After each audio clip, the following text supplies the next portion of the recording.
दोस्तों मैं आज आपको जीव विज्ञान का एक बहुत ही छोटा टॉपिक रक्त समूह बताने जा रहा हूँ। तो आप प्लीज़ ध्यान से सुनिएगा।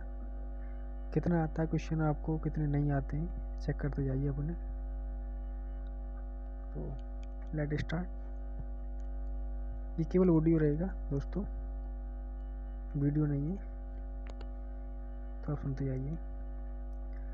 रक्त समूहों की खोज किसने की? तो इसका क्वेश्चन होगा कार्टलैंड स्टीनर। Answer sorry. किसी एक सामान्य व्यक्ति के रक्त का पीएच स्तर कितना होता है या पीएच मान कितना होता है? तो मोस्ट इम्पोर्टेंट क्वेश्चन है ये।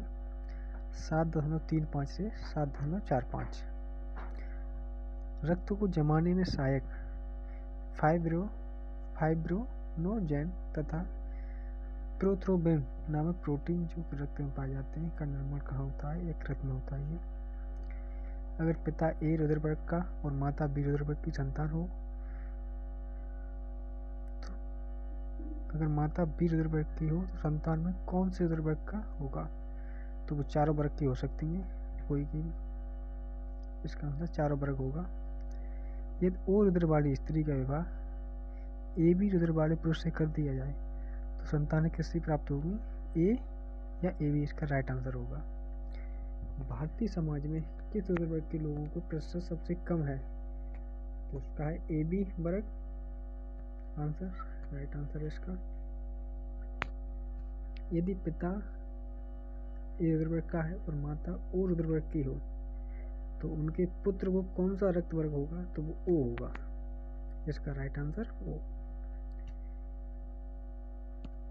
और कोई भी प्रकार की रुधिर वाला व्यक्ति किसी आकस्मिक संकट में किस प्रकार के रुधिर वाले व्यक्ति को दान कर सकता है? वो ए बी या बी को।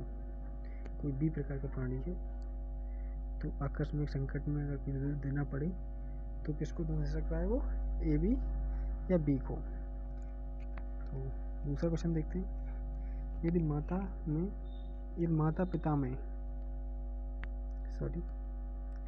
माता पिता में से एक का रुधिर वर्ग ए बी है और दूसरे का ओ, तो उनके बच्चों का संभावित रुधिर वर्ग होगा तो ए या बी होगा।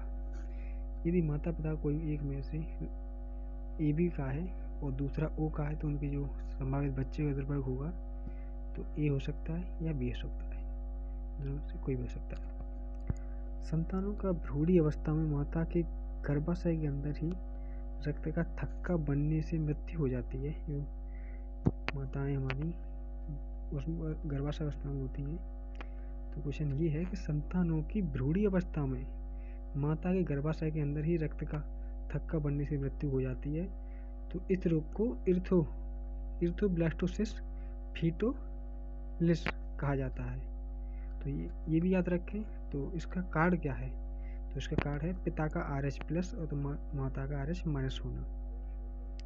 तो इसको याद रखें। इस रोग को क्या कहते हैं? अगर भ्रूण अवस्था मृत्यु हो जाती तो इर्थोब्लास्टोसिस और फीटोलिस कहा जाता है। तो इसको कारण मैंने आपको बता दिया। आगे कौन सा रक्त समूह सर्वग्राही है? तो वो ए बी होगा। और ए बी रक्त वाले व्यक्ति को सार्वत्रिक आदाता कहा जाता है क्योंकि वह उसके रक्त में प्रतिपिंड का अभाव होता है। ठीक, आगे चलते हैं। कौन सा रक्त वर्ग सर्वाधिक सार्वत्रिक दाता है, जो सबको दे सकता है? कौन सा ऐसा रक्त समूह है जो सबको दे सकता है? तो वो ओ है। और जो सबसे ग्रहण कर सकता है वो ए बी है। ये रुधिर वर्ग यदि किसी पुरुष का रक्त वर्ग ए बी हो और महिला का रक्त वर्ग बी हो तो उसकी संतान में कौन सा रक्त वर्ग उपस्थित नहीं हो सकता है? तो वो ओ होगा। नहीं हो सकता है वो ओ। पिता का जैसे ए बी है, माता का बी है, तो उसकी संतानें होंगी। कौन सा रक्त वर्ग नहीं हो सकता है? तो ओ रक्त वर्ग नहीं हो सकता है।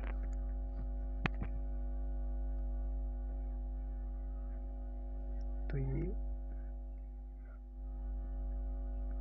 छोटा सा टॉपिक था और इसकी एक साइड ही आती है कौन से एंटीजन होते हैं, ए या बी है, तो वो आप देख लीजिए, या तो नहीं बता पाएंगे। संभव नहीं है। दोस्तों इसमें एक और छोटा टॉपिक है मानव अस्थियाँ, वो भी इसमें बता देता हूँ, आप सुनते जाइएगा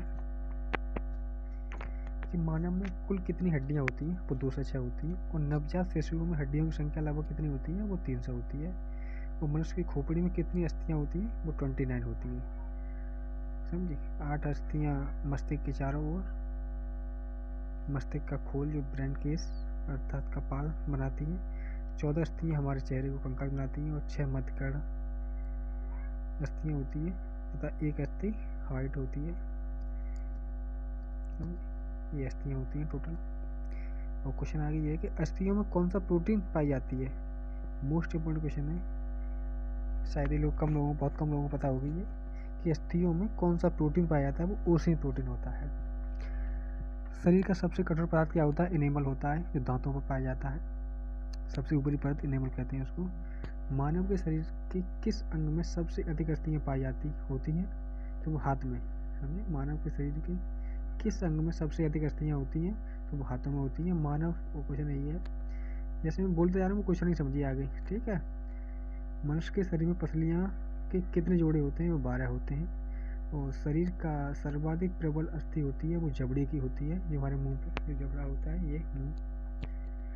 मानव शरीर की सबसे छोटी हड्डी स्टेपेस कहाँ पाई जाती है, कान में। 3 हड्डियाँ होती हैं, 2 के आप कमेंट बॉक्स में नाम बताइएगा प्लीज़। मानव शरीर की सबसे लंबी हड्डी कौन सी है, फीमर। मनुष्य के शरीर में पैर की हड्डी कैसी होती है, ठोस होती है, ठीक, ध्यान रखिए। टिबिया नामक हड्डी किस में पाई जाती है, मोस्ट इम्पोर्टेंट क्वेश्चन, भूल लेते हैं। टिबिया नामक हड्डी किस में पाई जाती है, टांग में। उल्ट घुमा के भी पूछ सकते हैं, टांग में कौन सी हड्डी पाई जाती है, वो टिबिया होती है, तो ध्यान रखेंगे। मानव शरीर के किस अंग की हड्डी सबसे लंबी होती है, वो जांघ की होती है, समझे। वृद्धावस्था में मनुष्य की हड्डियाँ क्यों कमजोर हो जाती है, इसका रीजन क्या है, ये तो कैल्शियम की कमी है। कौन सा लवण मानव हड्डियों में सर्वाधिक मात्रा में पाया जाता है, तो वो कैल्शियम फास्फेट होती हैं, जिसकी हमारी हड्डियाँ बनी होती हैं, ठीक। शल्य क्रिया में आर्थोप्लास्टी क्या है, तो कूल्हे के जोड़ का प्रतिस्थापन है। कशेरुक रज्जु में से कितनी जोड़ी तंत्रिकाएं निकलती हैं, तो वो 31 हैं। और सबसे इम्पोर्टेंट क्वेश्चन है कि नाखून काटते समय दर्द क्यों नहीं होता, इसका रीजन क्या है, इसका राइट आंसर बनना है वो ये है कि नाखून मृत कोशिकाओं के बने रहते हैं, जिसमें रक्त परिसंचरण नहीं होता है। आगे ये है कि अस्थि एवं दंत निर्माण में सहायक क्या है, अस्थि और जो दांत में निर्माण में सहायक है वो क्या है, कैल्शियम और फास्फोरस है।